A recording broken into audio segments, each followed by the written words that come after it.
something really scary to say out loud. It almost makes me crazy to some people around, that I would rather be drinking coffee, just me, or fly across the sea on a plane, just me. 'Cause when I'm alone, nobody knows, and when it's just me, I'm never unhappy.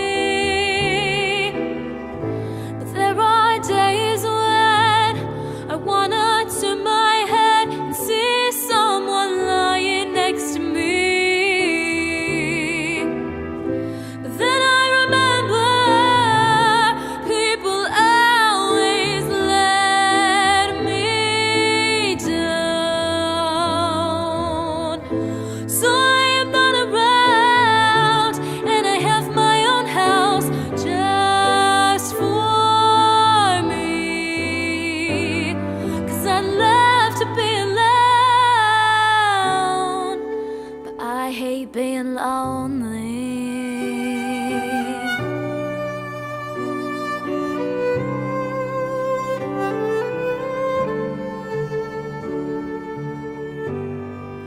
I might have chosen this path, and most of the time I love driving with my music up as loud as I want. But sometimes I wish I had a hand to hold when it's dark and it's cold and I'm all alone. 'Cause when I'm alone, nobody knows, and when it's just me, I'm never unhappy.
Hi, welcome to the Everything After studio. My name's Rob, and this week in our Everything After studio, I'm excited to have a guest with me, Ceci Taylor, a Northeast Ohio singer-songwriter who's got just a really great range. Does a little bit of everything: pop, rock, country music.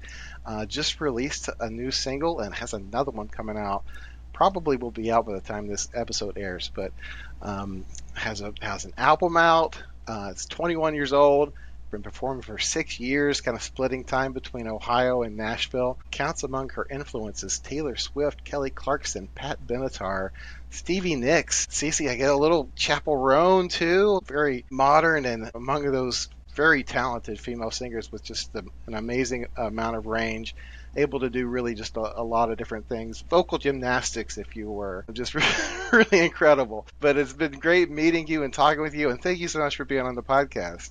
Thank you for having me. Yeah, I'm very excited and very excited about my new songs coming out and the one that I just released in July. Yeah, thank you for having me. So the one that you just released in July, On Drugs, tell me a little bit about that one. That's a really great song, really interesting. Thank you. Yeah, so I wrote that song a couple of years ago and I started writing it, just vocals and on the guitar on my acoustic. And it kind of evolved into more of a rock song. So this is a first song I've ever released with a feature on it as well. It features Nick Bedzik, and I met him when I started college. I just finished college studying music technology and production, and he was in my program. And that's how we met, and I knew that I wanted to have a feature on this song, but I wrote the song before I met him, so I didn't really know how it was going to sound, what direction I wanted it to go. And I started last year, like early in the spring, laying down some tracks of synthesizers, and it was my first time really diving deep into production on one of my own songs outside of projects, for school and whatnot. And I was grinding very hard to do a lot of production on this song, and I left the bridge open because I wanted to have a verse in it, and I sent it to Nick, and he knew kind of the story behind the song. And so when he wrote the verse that's on there for him, I was like, he totally delivered, and we had such a fun time. And he recorded his vocals on his own and sent them to me, and I did my own vocals as well. And then after I had all of the synths and drum tracks and all of that put together, which I did record the drums, bass, and guitar live at the Rialto Theater in Akron. So we did that live. And my buddy Jonas Smeltzer, he played the drums, bass, and guitar. He played all of that live for me and did such a good job. Then I had all that tracked, and I sent it to my friend Keegan Farrell, who lives in Nashville, and he's worked with me on music before. He's also the one that worked with me on my new song that's coming out, the one for me. So I sent it to him to mix, and had Fred Miller master it down in Nashville as well. So it was a lot of team effort on that song. Sounds like it. Sounds like you have a lot of great collaborators, and they've taken the time to understand you as an artist and understand your music. I think that's really important. Like you said, understanding the story behind the song. If you have a featured artist on your song, they can bring obviously their own depth to it, but understanding where you're coming from as the songwriter is very important as well. Tell us a little bit about the story of that song. Yeah, I agree. That is very important. I wrote that song about dealing with a relationship that the other person is really struggling with addiction, and that, sometimes you might really love that person, but the opening line states this: sometimes love ain't enough. That you can love somebody so much, but they're so wrapped up in drugs or alcohol, and they're really going through addiction, and that they love you as well, but could you really spend the rest of your life with that person if that's how it's going to be? And that kind of maybe the only way you could spend the rest of your life with that person who is dealing with addiction is perhaps if you were addicted to drugs as well. So that's kind of what the idea of the song was. And then, Nick's verse, he comes in and he's saying the perspective of the person that is addicted and how they do love that other person so much, but they can't break away from the addiction. Yeah. A lot of your music is complicated Yeah. relationship stories, very deep and meaningful, but you managed to give it sort of an upbeat vibe as well. How challenging is that? Because Yeah, when I wrote the song, like, if I listen to the demo from, I think I wrote that song 4 years ago, maybe 4 or 5 years ago. Um, it started as so acoustic, and it wasn't as upbeat at first, and hmm then I moved it to electric guitar when I was working on writing it. That's kind of what started the more upbeat, and yeah, there's a lot of like da da da da da da in the chorus, and I find myself often when I write music, even if the story is a little bit more sad, making it more upbeat because I think, you know, I don't know how to put this in words the best way, but even though something is sad, and like if you listen to my song Lonely, that song, it's slower, it is very emotional, and so are the lyrics, and I hmm wanted that song to be very emotional when you listen to it. But on Drugs, I wanted it to be a little bit more of a upbeat kind of, like, you have this feeling of just like, ugh, like I just need yeah, to, just get it done. I don't, that's the best way to describe it. I need to yeah, get out of this relationship, but you love that person, but you got to move on. And I guess yeah. the upbeat feel kind of drives towards the more moving away from it part hmm of the song. The Yeah. energy, yeah, it's like a momentum. You got to have a like an energy and momentum to like make a life change. I mean, that makes a lot of sense. So you've been doing music, you've been making music for 6 years, but Thank how you. did you get started in music? And tell me a little bit about what inspired you to be a singer and to be a musician. Yeah, so my mom actually is a music teacher. She teaches voice and piano, and I did my first recital when I was about 3 years old. You know, I was singing the simplest little songs, doing a little dance at one of her recitals. And I've always loved performing. I started doing musical theater when I was 7. My first role was Amaryllis in The Music Man. I did a community Oh, production of that. And then I did musical theater through middle school and high school, and I still really love musical theater. I definitely would love to do more of it if I had the time right hmm now. But when I was about 12 years old, my mom suggested to take guitar lessons. And I was like, okay. I had this little Yamaha acoustic, it was not electric acoustic and it didn't plug in. And I started taking guitar lessons with Mark Lee Shannon, who was a former member of the Michael Stanley Band from Akron. And I started taking guitar lessons with him, and I really loved playing the guitar. And she pushed me to do that, and I'm very glad because, I always thought it was cool, but I never, as a 12-year-old, thought, oh, I should take guitar lessons. And I've loved playing guitar since. But when I was about 12 or 13, her and I started doing performances together at assisted living facilities and nursing homes. And wonderful. she'd play piano and I would sing, and it was a lot of fun. And then I started writing my own music. And when I was 14, I started performing at these assisted livings by myself and playing guitar. And I remember I performed my first original ever was You Will Know My Name, which is the first track off my debut EP. That was the first original I ever played at a gig. And I really liked doing that. And I started writing more and performing solo more. And I played a lot at Dolce at the Strand in Wadsworth. That was one of the places I hit a lot when I was first starting out playing by myself. And just kind of kept going since then. That's amazing. That's such a great story. I love that you're in the musical theater. I love that that's part of your upbringing. I'm a huge musical theater and sort of musical movie nerd as well. I wonder what is your dream musical theater role if you were to get a role on the stage at Playhouse Square or like Broadway or something like that. What would it be? To be in Bye Bye Birdie. I hmm love that show. I actually played Lori in Oklahoma when I was in high school, and that was one of my dream roles was to be Yeah. in that show because my mom had played Lori as well, and she also had directed that show years ago, and I always loved that musical. I even did a project about it when I was in high school, and I always wanted to do it, and then we did that show. So that was one of my dream roles for sure. Yeah, you have a big voice and a big personality. I can see you pulling off the Anne Margaret role in Bye Bye Birdie. Um, So you have an album out, a self-titled album out that you put out in 2023. You're dropping singles ever since then. Sounds like you've been very, very busy in making music. Tell me a little bit about your process. Yeah, well, so for my debut EP, I actually got to record that at my college with one of the other students. We have to do for the audio recording department a portfolio as a senior, and I was a freshman.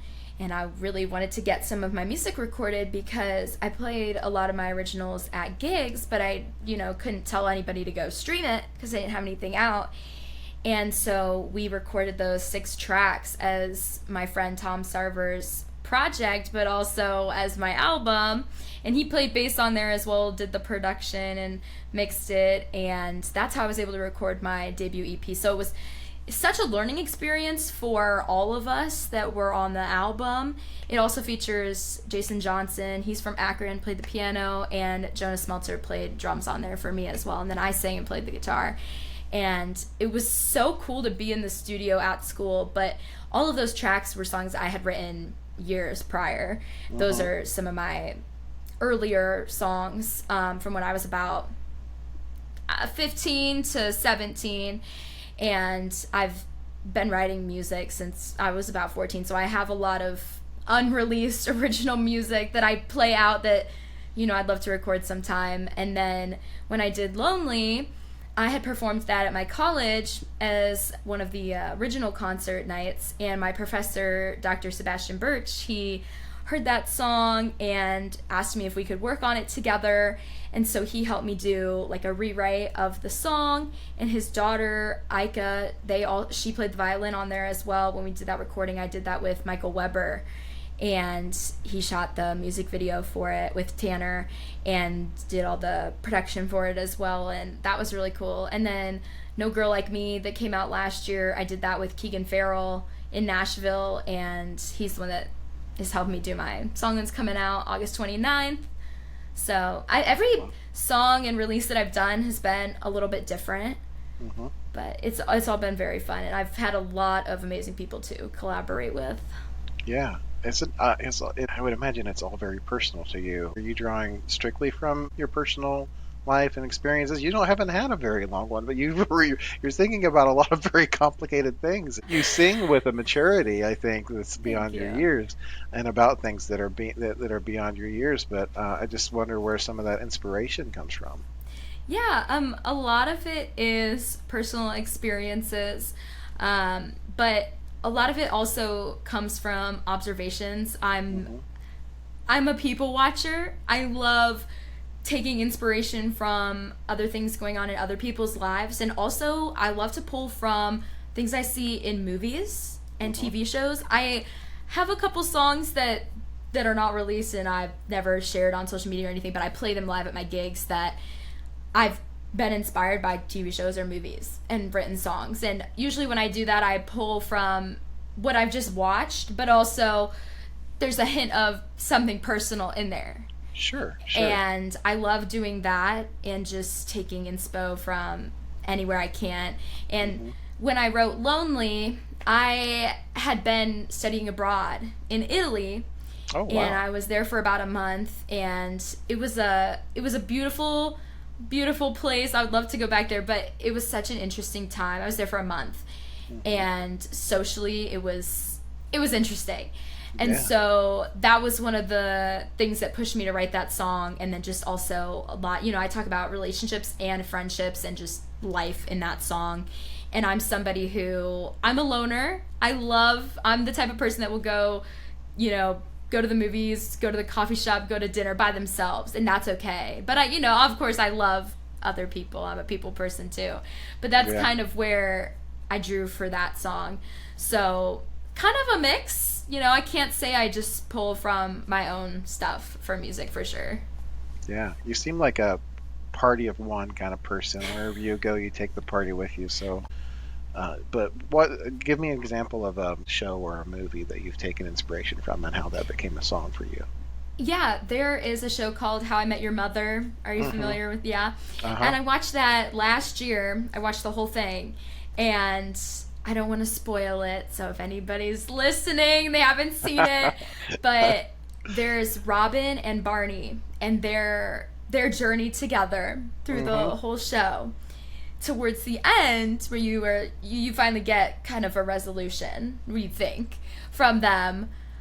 I took kind of their whole story over the timeline of the show, and there's this one pivotal scene where they see each other at the bar, and it just like it hit me so hard, and I kind of related to it at the time, and I wrote a song about just their whole journey. And it through the song you hear kind of like where they started, then it's like, oh, you're so excited, and then it's like, oh. So yeah, I would love to release it at some point. It's definitely a plan to put it out. That's great. So musical influences kind of all over the place, right? Yeah. Taylor Swift, who isn't inspired by Taylor Swift, I guess, but Agreed. Kelly Clarkson, Pat Benatar, Stevie Nicks. I'm sure you've been to a lot of live shows. What's the best concert you've seen? And well, why? I did get to go to the Eras tour. I was very fortunate enough to do that. Awesome. And we went and saw her in Cincinnati, and it was amazing. That show was, especially production-wise and just energy, so amazing. And 100% worth all of the hype that it got every single day, you know. I also got to see Casey Musgraves in the fall last year, and I have been a big fan of hers, especially as a songwriter, because she is so full of wisdom, and I love her lyrics. She always gives me like a little bit more of an older soul type vibe, and I love hearing what she has to say. And I think it's very important to be open to everything and be nice to everyone, and I get that from her music a lot, and so I love listening to her. So that was one of my, I would say, like, emotionally favorite concerts to go to. I also went and saw Magdalena Bay, which they're more of a underground group, but they performed at the House of Blues in Cleveland earlier this year, and I went and saw them, and just energy on stage, they were one of my favorites for sure. Yeah. It feels to me like genre has really like changed a lot in music in the last decade or so, and that hardly anybody fits into one anymore. They're just, everybody sort of like spreads out and just kind of like makes the most of everything, pulling from all sorts of different styles and genres. And obviously your music is the same. You see artists like Beyonce doing a country album, and the same with Taylor, she does a folk, album, and like there's just a lot of that. And I just wonder how important is it to you to have like a clear definition of the music that you do, like, or maybe you just let your music speak for yourself. Yeah, I think that genre is a very important thing, especially when you're first starting out, to kind of be like focusing on which direction you should push more. But I personally market myself as a country pop rock artist. I don't say I'm one thing, because you listen to my song No Girl Like Me, but then listen to On Drugs. They're not similar at all. Yeah. And I personally, and I know most people, don't listen to just one genre. Everybody, I don't know anybody that just listens to really just country or just folk. Everybody has songs they like from different genres. And I think that people like variety and not fitting in a box and not fitting in just one genre. I think that's okay. Yeah. And definitely when it comes to, watching shows and people are getting nominated for best country album or best rock album, that maybe is when, if you want to be nominated for that, you maybe tried to put out an album that was really country or really rock, and that, I think, is where it becomes a little bit more important to focus on that and having a very definite sound, at least for that album that you're putting out. But I think it's okay to dabble in different genres. I like to have music for everybody. Yeah. So. Yeah. Well, you're inspired by a lot of really incredible, powerful female artists. Any male artists that you're drawn to? Yeah. I love The Weeknd. He's probably my favorite male artist. I'm also a real big fan of John Paul White, he was part of the Civil Wars. and with Joy Williams, and they were an amazing duo. But he has a lot of music on his own as well, and he's great. I really like Train, 5 Seconds of Summer, Youngblood.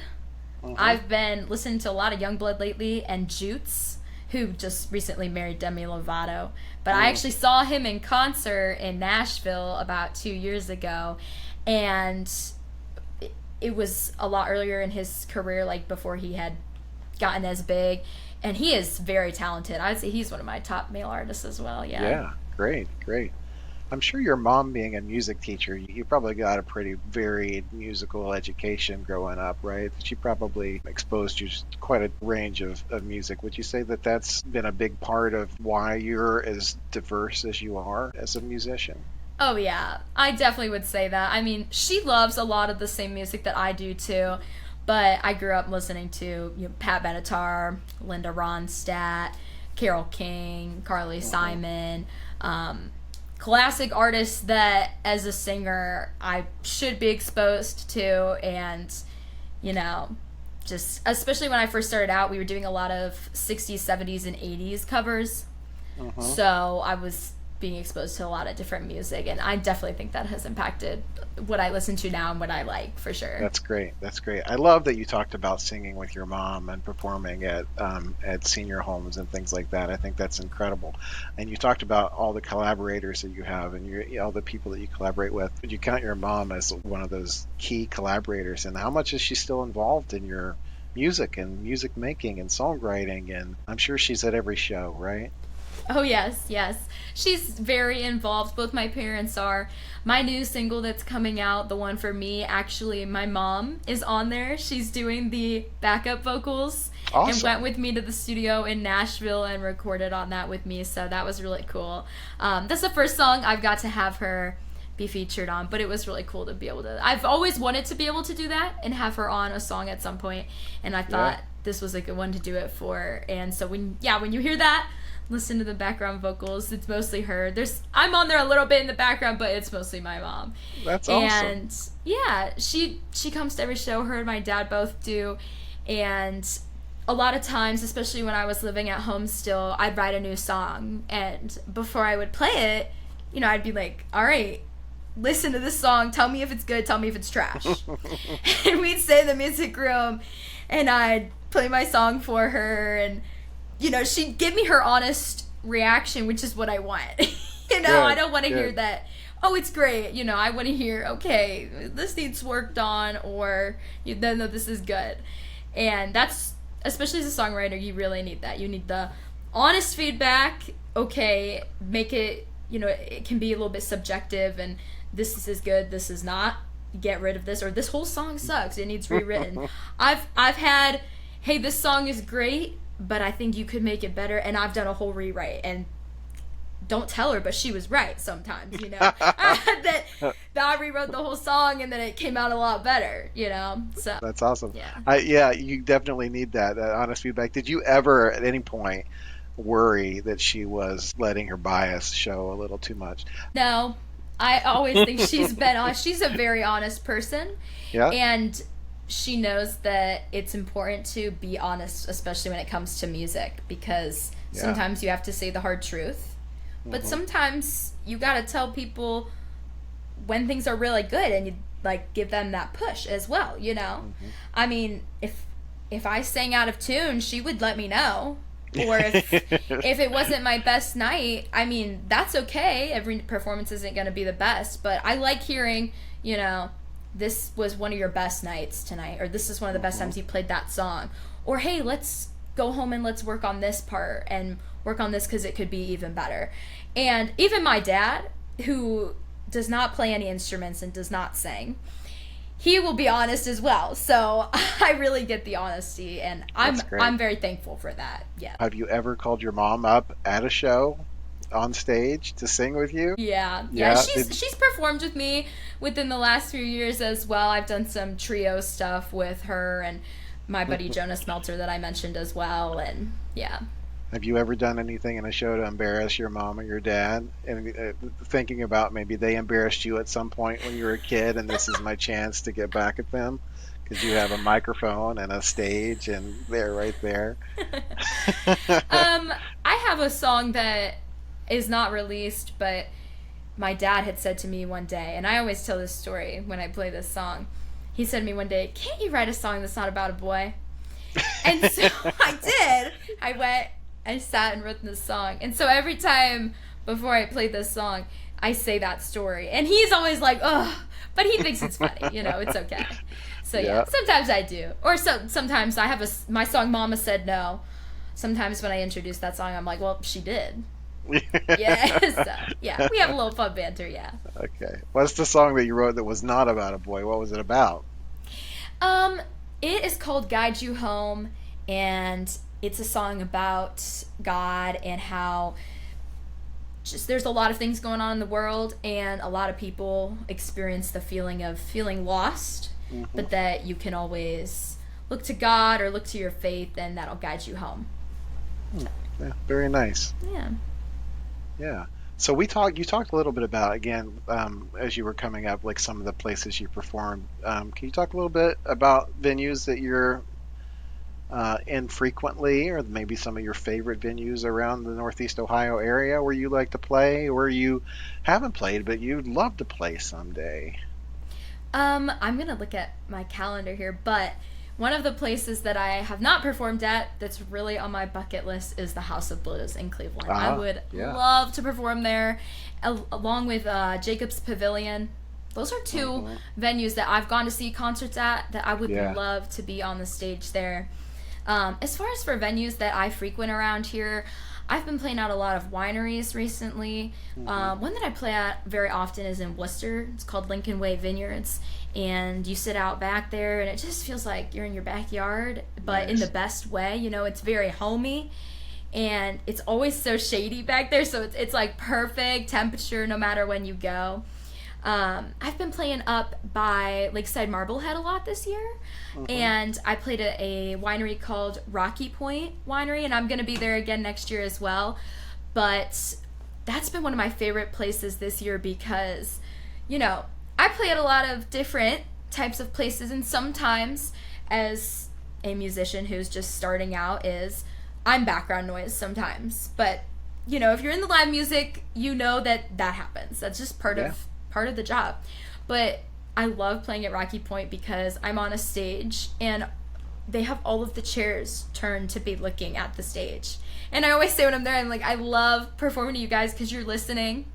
And it's a very interactive audience every time.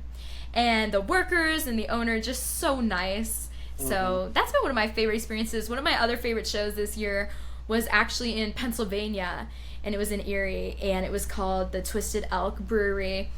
And I got that place recommended to me by one of my musician friends. Shout out Brian Allen Hager.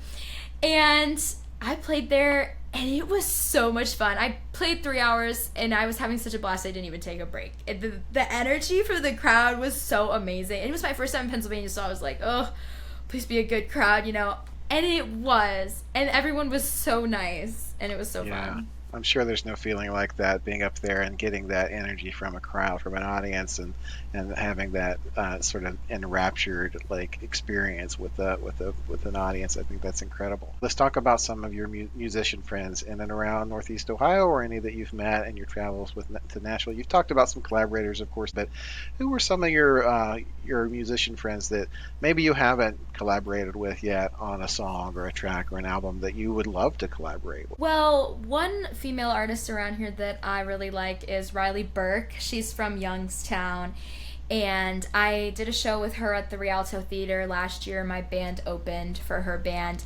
and I think that was the first time that we met.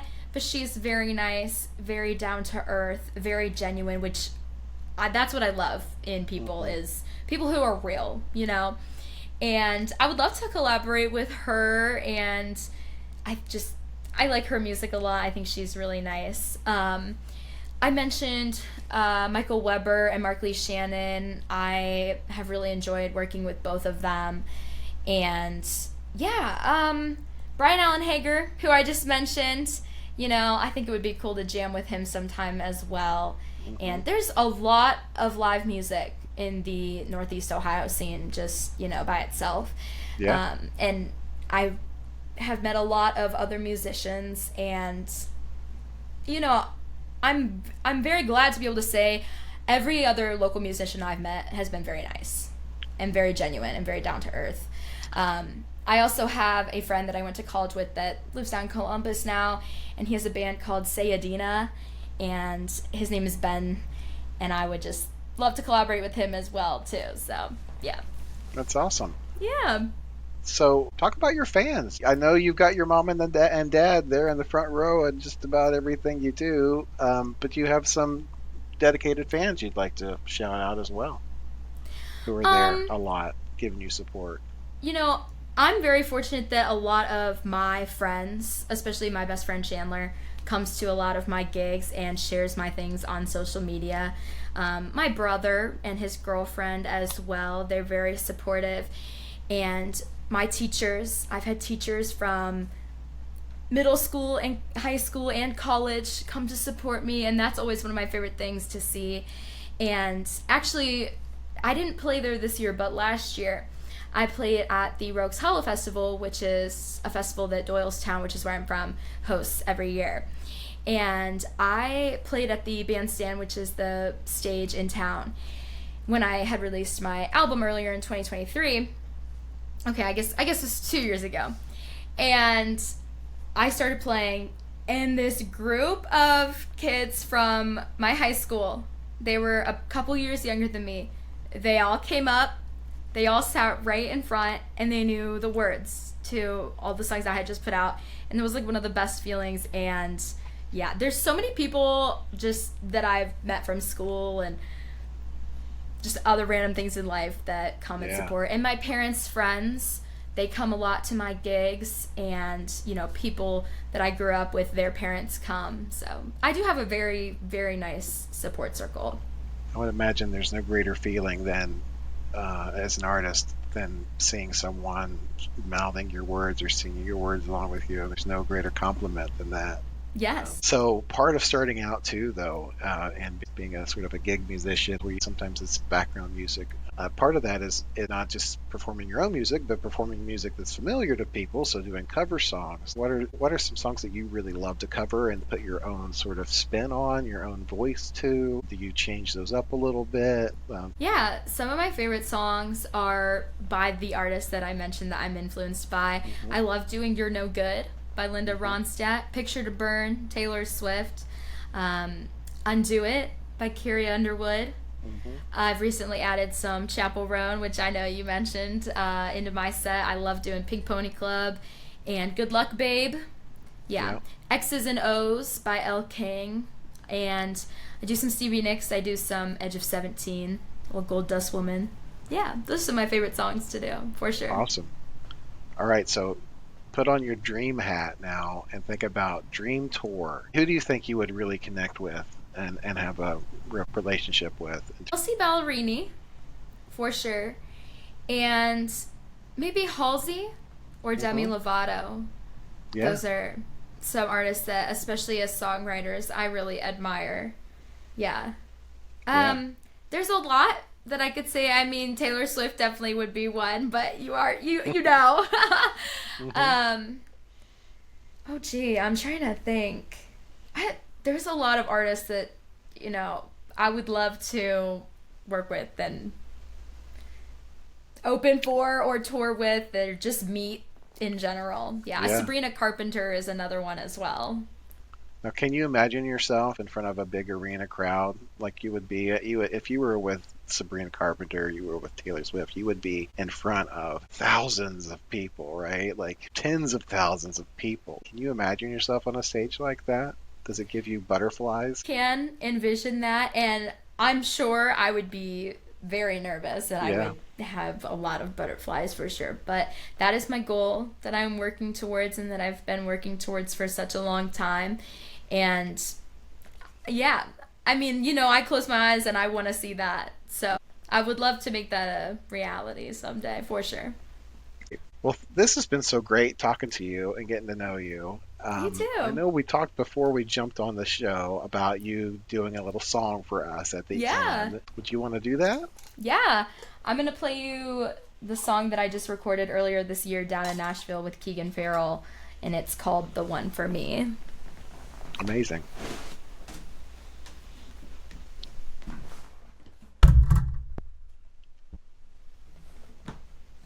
Before you start, I always like to ask people about their instruments too. Is there anything special about your guitar? Any kind of story there? Actually, let me get some gain real quick. Let me know if you can hear.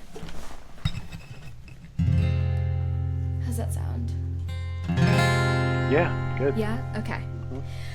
Mhm. So actually, I had my eye on this guitar for a while. Obviously, musical instruments are not free. So I was going to go on a trip with somebody, and I ended up not doing it. And I got the trip refunded, and I went and bought this guitar. And so that's, I had saved up, and I was like, I'm going to wait to buy the guitar. And no, I'm just going to buy the guitar. And it's my favorite now. I love it. It's seen a lot already this year because I bought it in, I think, November. But I have a couple Taylors, not because my last name is Taylor, but because I love Taylor guitars. You just want a guitar with your name on it, right? So you don't have to get it personalized. Yeah, right. My first guitar that was an electric acoustic was a Taylor. It was a GS Mini, and I loved that thing so much. I still have it, but it's kind of my travel guitar. I take it, if I'm going somewhere really far or something. But yeah, I love my Taylors, and so I sat in this room. I went to Woodsy's, and they let me go in this room that I don't think I was supposed to be in, but they let me go in there anyway. And I just sat there for like 2 hours tracking, playing different guitars, listening, okay, which one sounds better with my voice? And so that's why I picked this one, yeah. But I'm going to play you this song coming out August 29th called "The One for Me."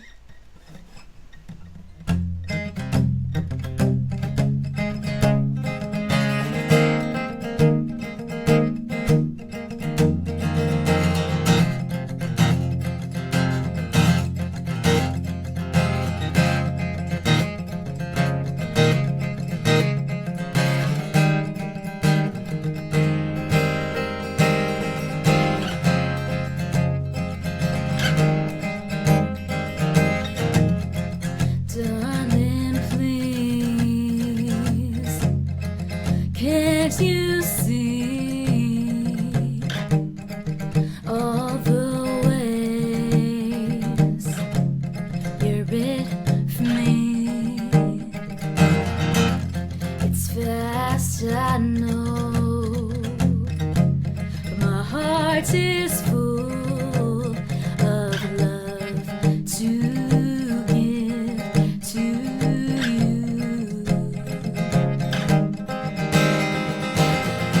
I'm breaking so many rules,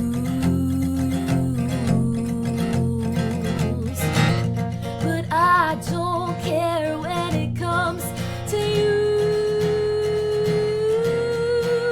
'Cause if you come out there, never leave, I swear I'll stand by your side till the day I die. You're my only one, call the preacher.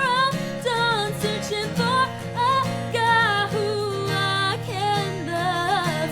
I've been traveling up and down these streets, hoping that I'd meet the one for me.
got you once, you best believe I'll never let you go.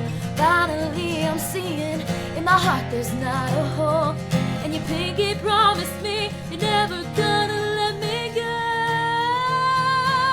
'Cause if you call up, then I never leave. I swear I'll stand by your side till the day I die. You're my only one, call the preacher. I'm done searching for a guy who I can love. I've been traveling up and down these streets, hoping I'd meet.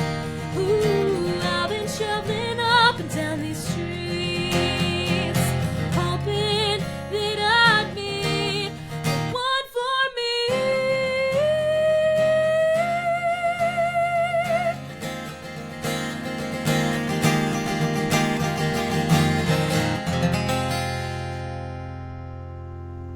Cece, that sounded great. Thank you so much for doing that. That was Thank amazing. you. Thank you so much. I'm Yeah, excited for everyone to hear that song. it's wonderful. Yeah, I can't wait. I'm glad we'll get to share it with people, and it'll be out on August 29th. I think the podcast will be out a little bit after that, but Yeah. we'll do what we can to get it out there so people can listen to it. It's a beautiful song. Thank you so much. Thank you. And I just want to shout out Mel McRae for working with me as far as like the videos and photos for that. She did such a great job bringing the vision to life for me with that song. Yeah, wonderful. Well, Yeah. thank you for being part of the Everything After family, for coming on and joining us and talking with us. I'm sure Thank you there for will be having lots me. more opportunities for us to talk as you continue to make a name for yourself. I think you're destined for great things, Cece. Thank you so much. Thank you for taking the time to have me on here. I really appreciate it. Absolutely. My knee-jerk reaction. Hey, my name is Ceci Taylor. I'm a singer-songwriter from Northeast Ohio, and my ETA is my new single, The One for Me.